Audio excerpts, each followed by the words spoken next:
jẹ́ kí a gbàdúrà. Ọlọ́run ayérayé, a dúpẹ́ lọ́wọ́ rẹ fún oore ọ̀fẹ́ tí ẹ fi fún wa lọ́jọ́ òní. A dá gbogbo ògo ọlá yìí padà sọ́dọ̀ rẹ, pàápàá fún ìwàláàyè wa. Ọlọ́run gbọ́ ọpẹ́, kó gba ìyìn wa. Jẹ́ à ń lọ sínú ọ̀rọ̀ náà. Bàbá, ọ̀rọ̀ tó ti wà láti kọ́ṣe nípasẹ̀ ọ̀rẹ́ lónìí, ìtúsílẹ̀ jẹ́ ọwọ́ Olúwa. Wá gbélé wa ró, fún wa létí gbọ́ àtàyà àgbàṣe, àti parun gbogbo jáláyọ̀ nínú rẹ, ní orúkọ Jésù Kristi Olúwa wa. Àmín. Ní orúkọ Olúwa ni mo kí àwọn ọmọ Ọlọ́run káàkiri ibi tí a wà. Mo kí wa wípé a kú ọdún òní. Pàápàá àyájọ́ ọjọ́ òní ni a pè ní ọjọ́ àwọn ìyá, èyí tí a pè ní Mothering Sunday. Àdúrà mi ni pé oore ọ̀fẹ́ tí ìdílé wa yóò fi dúró nínú Kristi Olúwa nínú àánú rẹ̀ yóò yọ̀ǹda rẹ̀ fún wa. Kókó tí a fẹ́ fi ru ìgbàgbọ́ wa sókè ní àkókò yìí, òun la pè ní gbígbé ìdílé onígbàgbọ́ ró. Gbígbé ìdílé onígbàgbọ́ ró. Ẹsẹ̀ ọ̀rọ̀ Ọlọ́run yìí la mú já láti inú ìrètí Lúùkù orí 2 láti ẹsẹ̀ 51. Luke chapter 2 from verse 48. Nígbà tí wọ́n sì rí i, sì ṣe wọ́n. Ìyá rẹ̀ sì bí i pé, ọmọ, èéṣe tí ìwọ fi ṣe wá bẹ́ẹ̀? Sáà wò, bàbá rẹ̀ àti èmi ti ń fi ìbànújẹ́ wá ọ kiri. Ọjọ́ ìsinmi òní, ó jẹ́ ọjọ́ ìsinmi kẹrin ní lenti. Mo ti sọ ṣáájú, ọjọ́ tá a yà sọ́tọ̀ fún àwọn ìyá. Ó sì jẹ́ ọjọ́ tá a máa fi ìmoore wa hàn fún àwọn ìyá wa. Gẹ́gẹ́ bí ìtàn ìjọ ti sọ fún wa, irúfẹ́ ọjọ́ òní ni ọjọ́ tí àwọn ìjọ kéékèèké tí wọ́n máa ń kóra wọn jọ pọ̀, pàápàá láti lọ sí olú ìyá ìjọ wọn láti lọ sìn níbẹ̀. Eléyìí sì máa ń mú ọ̀pọ̀lọpọ̀ ayọ̀, inú dídùn, pàápàá nígbà tí wọ́n bá torí ara wọn dání. Síwájú sí i, ní àkókò yìí báyìí, a ti wá fi fún àwọn ìyá wípé ká máa yẹ wọn sí, ká máa rántí ohun tí wọ́n ti ṣe nínú ayé wa. Àdúrà mi ni pé Olúwa jẹ́ káwọn màmá wa kí wọ́n pẹ́ fún wa lórúkọ Kristi. Gbígbé ìdílé onígbàgbọ́ ró. Tí a bá wo ìre tí a kà yìí, pàápàá ibi tí ọ̀rọ̀ Ọlọ́run ti jáde yìí, tá a bá fẹ́ wò dáradára, tá a bá wo ìre tí Lúùkù orí 2 láti ẹsẹ̀ 51 sí ẹsẹ̀ 52, a ó rí dájúdájú ìrìn àjò Jósẹ́fù, Màríà àti Jésù Kristi nígbà tí wọ́n lọ sí tẹ́ḿpìlì láti lọ jọ́sìn níbẹ̀. Nígbà tí wọ́n sì ṣe ìjọ́sìn tán, tí wọ́n ń padà sí ilé ní àkókò náà, a sọ fún wa wípé bàbá Jésù Kristi, ẹni tí a pè ní Jósẹ́fù, àti ìyá rẹ̀, a sọ fún wa wípé wọ́n kọjá síwájú. Wọ́n lérò wípé Jésù ó ti wà pẹ̀lú àwọn èrò, wọ́n ti wà níwájú. Ṣùgbọ́n nígbà tó ń rìn ìrìnàjò yìí, ọjọ́ kìíní kọjá, wọn ò rí Jésù. Ọjọ́ kejì, wọn ò rí Jésù. Tá bá wo verse 46, ó ní ó sì ṣe lẹ́yìn ijọ́ 3 wọ́n rí nínú tẹ́ḿpìlì. Nígbà tí wọ́n ti ń wá káàkiri, lẹ́yìn ọjọ́ 3 wọ́n wá rí Jésù Kristi nínú tẹ́ḿpìlì. Ìdí nìyí tí ọ̀rọ̀ yìí fi jáde pé nígbà tí wọ́n sì rí i, sì ṣe wọ́n. Ìyá rẹ̀ ó wá bi Jésù, ọmọ, pé èéṣe tí ìwọ fi ṣe wá bẹ́ẹ̀? Sáà wò, bàbá rẹ̀ àti èmi ti ń fi ìbànújẹ́ wá ọ kiri. Àwa ọmọ Ọlọ́run, gbígbé ìdílé onígbàgbọ́ ró. Kí ni a lè pè ní ìdílé? Ìdílé, gẹ́gẹ́ bí ẹsẹ̀ ọ̀rọ̀ Ọlọ́run tá a ti mú jáde yìí, ó gbọ́dọ̀ jẹ́ ẹbí tí bàbá, tí ìyá, ọmọ tàbí àwọn ọmọ ètò wọn wà níbẹ̀. A dẹ̀ lè wo ìdílé, pàápàá ìdílé onígbàgbọ́, gẹ́gẹ́ bí ibi tí Jésù Kristi tó ti ń jọba. tí bàbá tó jẹ́ orí, tí aya rẹ̀ sì jẹ́ ọrùn, tí àwọn ọmọ rẹ̀ ta lè pè wọ́n ní ẹ̀yà ara.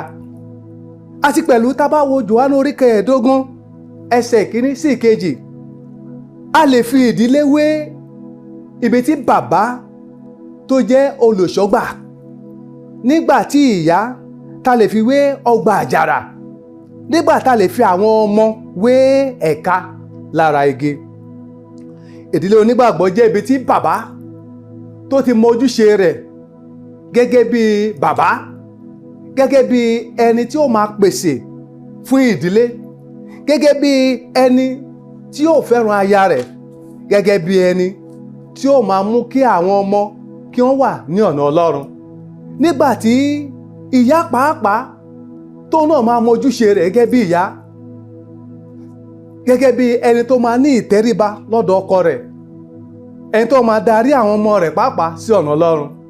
Tá bá wo èpísítélì Paul àpọ́stélì sí ìjọ tó wà ní Éfésù orí 6, tá bá wo láti ẹsẹ̀ 22 sí ẹsẹ̀ 23, a ó rí kà àwọn ojúṣe ohun tí Paul sọ fún àwọn bàbá, àwọn ọkọ pé kí wọ́n fẹ́ràn aya wọn, nígbà tí aya gbọ́dọ̀ jẹ́ ẹni tó ń tẹríba fún ọkọ rẹ̀. Lóde òní a rí pé oríṣiríṣi ohun ló ti ṣẹlẹ̀, ṣùgbọ́n ohun tá à ń sọ ni pé gbígbé ìdílé onígbàgbọ́ ró. Tá bá dé wo ìwé Òwe orí 29 láti ẹsẹ̀ 10 sí ẹsẹ̀ 29, ó sọ nípa àwọn ojúṣe obìnrin, ojúṣe aya ní ọ̀dẹ̀dẹ̀ ọkọ gẹ́gẹ́ bí onígbàgbọ́. Síwájú sí àwọn ọmọ náà gbọ́dọ̀ jẹ́ àwọn ọmọ tí wọ́n gbọ́ ti àwọn òbí wọn, táwọn ọmọ pàápàá tí wọ́n sì ń dàgbà nínú Kristi, gẹ́gẹ́ bí ohun tí a kọ sínú Tímótì kejì orí 1 lábáwo ẹsẹ̀ 3 sí 7. Paul bá Tímótì sọ̀rọ̀ wípé òun ní ìgbàgbọ́ wípé ìgbàgbọ́ tó wà nínú ìyá ńlá rẹ̀ lóde, èyí tí ìyá rẹ̀ jogún yẹn Yúníkè, bó wà nínú Tímótì bákan náà.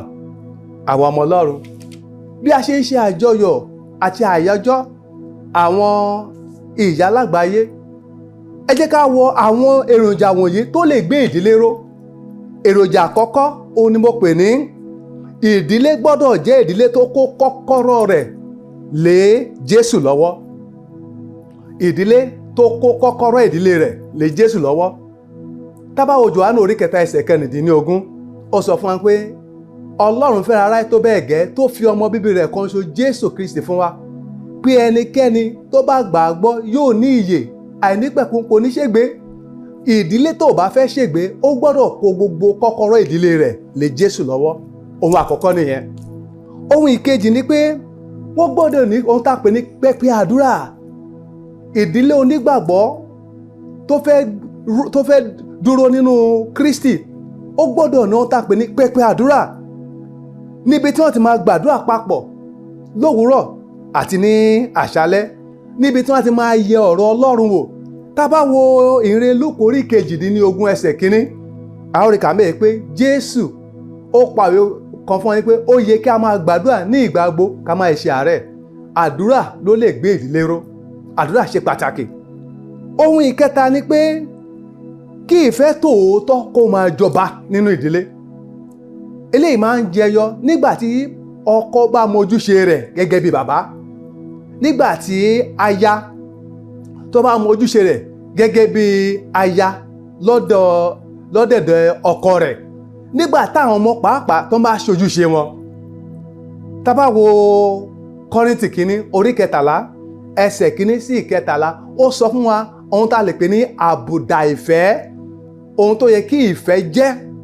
Ó ní bí èmi tilẹ̀ ń fọ onírúurú èdè tí n kò bá nífẹ̀ẹ́, ó ní mo dàbí símbálì tó ń dún lásán ni. Ó wá sọ nípa ìfẹ́ pé ìfẹ́ kìí fẹ́, ìfẹ́ kìí ṣe ìlọ́ra, ìfẹ́ a máa mú ohun gbogbo, a máa pamọ́, ìfẹ́ a máa dáríjì ni, àti bẹ́ẹ̀ bẹ́ẹ̀ lọ. Ohun ìkẹrin tó tún lè gbé ìdílé ró lákòókò yìí ni pé ìdáríjì. Ìdílé gbọ́dọ̀ jẹ́ ìdílé tó ní ẹ̀mí ìdáríjì. nítorí pé ahọ́n àti eyín pàápàá máa jà. Àsọ̀lé wà nínú ẹbí, ṣùgbọ́n nígbà tí wọ́n ti ní Jésù wọ́n gbọ́dọ̀ ní ẹ̀mí láti dáríjì ara ẹni. Kí ọkọ kó dáríjì aya rẹ̀, kí aya pàápàá kó dáríjì ọkọ rẹ̀, kó dẹ̀ wo bí táwọn ọmọ yẹn bá ti ṣàṣìṣe kó dáríjì ara wọn. Ohun ìkarùn-ún ká tó gbàdúrà ni pé ìdílé, ohun tó lè gbé ìdílé ró pàápàá ìdílé onígbàgbọ́ ni pé kí wọ́n ní ẹ̀mí ìtẹ́lọ́rùn. Ìtẹ́lọ́rùn. Tímótì kínní orí 6 ẹsẹ̀ 6 ó ní ṣùgbọ́n ìwà bí Ọlọ́run pẹ̀lú ìtẹ́lọ́rùn èrè ńlá ni. Pé bí a kò mọ ohunkóhun wá sínú ayé yìí ó dẹ̀ dájú pé a kì yóò mọ ohunkóhun lọ. Ìdílé onígbàgbọ́ gbọ́dọ̀ jẹ́ ìdílé tó ní ìtẹ́lọ́rùn. Kó má wo aago aláago sá eré ìje rẹ̀, kó má wo aago aláago, ṣùgbọ́n kó ní ìtẹ́lọ́rùn nínú Kristi, kó sì máa gbàdúrà. Àdúrà mi ni pé bí a ṣe ń ṣe ọdún yìí, oore ọ̀fẹ́ tí àwa onígbàgbọ́ tí ìdílé wa yóò fi máa wà nínú Kristi tó fi ní bìwó, pàápàá nígbà tí ẹ̀kún omi bá dé, kí Olúwa nínú àánú rẹ̀ kó yọ̀ǹda rẹ̀ fún wa. Mo sì gbà ládùúrà àwọn ìdílé tó ń bọ̀ lẹ́yìn, oore ọ̀fẹ́ láti dúró nínú Kristi, kí Ọlọ́run nínú àánú rẹ̀ kó yọ̀ǹda rẹ̀ fún wa. Lẹ́ẹ̀kan sí mo kí gbogbo àwọn màmá wa wípé wọ́n kú ọdún òní. Mo gbà ládùúrà wípé àwọn ni wọ́n ti jẹ ìyà lórí àwọn ọmọ wọn. Oore ọ̀fẹ́ láti jọrọ rẹ̀ kó lọ akófin fún wọn. Ẹ jẹ́ ká tẹríba fún àdúrà. Bàbá, a dúpẹ́ lọ́wọ́ rẹ fún ọ̀rẹ́ tá a ti gbọ́. A bẹ̀ ọ́, tá bá rí ìdílé tí kùdìẹ̀kudiẹ wà nínú rẹ̀ lákòókò yìí, Jésù nínú àánú rẹ ẹ lọ gbé wọn rú Olúwa, ẹ lọ wò wọ́n sàn. A gbà ládùúrà wípé nípa ìnà rẹ àwọn ilé wọn ìdààmú wọn lára dá, fún wọn ní oore ọ̀fẹ́ láti lè máa rìn nínú Kristi àti lópin ẹ̀mí ẹnìkọ̀ọ̀kan wa ní ìjọba rẹ. Ohun mi ò mọ̀ rí, má jẹ́ ó fọ̀ sí wa. Èyí la fi ìgbàgbọ́ béèrè nípasẹ̀ Jésù Kristi Olúwa wa. Àmín. Àlàáfíà fún yín lórúkọ Jésù.